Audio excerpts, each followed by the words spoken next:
Llevamos la atención a nuestra respiración.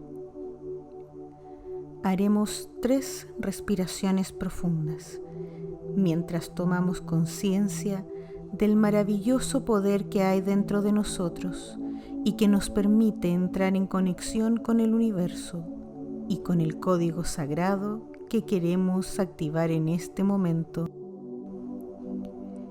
Inhalamos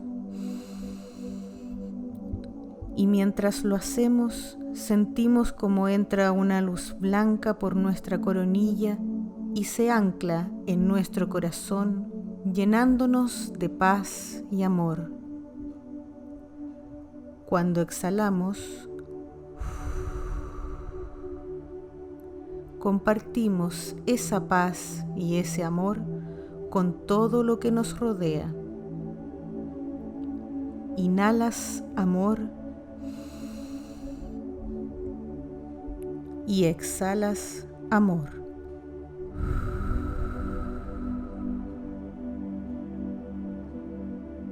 Inhalas amor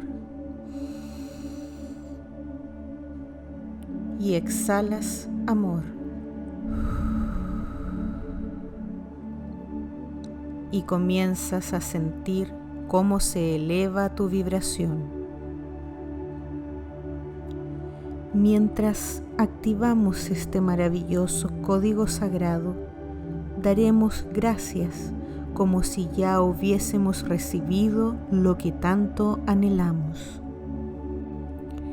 Activando código sagrado 568. Código sagrado para sanar el bruxismo. 568, 568, 568, 568, 568, 568, 568, 568, 568, 568. Gracias, gracias, gracias porque mi mandíbula está relajada de día y de noche. 568, 568, 568, 568, 568, 568, 568, 568, 568, 568. Gracias, gracias, gracias porque mis dientes están sanos.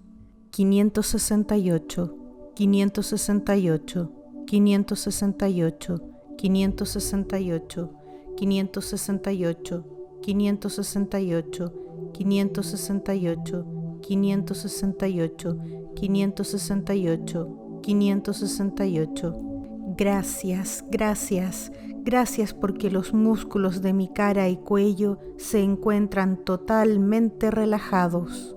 568, 568, 568, 568, 568, 568, 568, 568, 568, 568, 568, 568, 568, 568, 568. Código activado. Hecho está.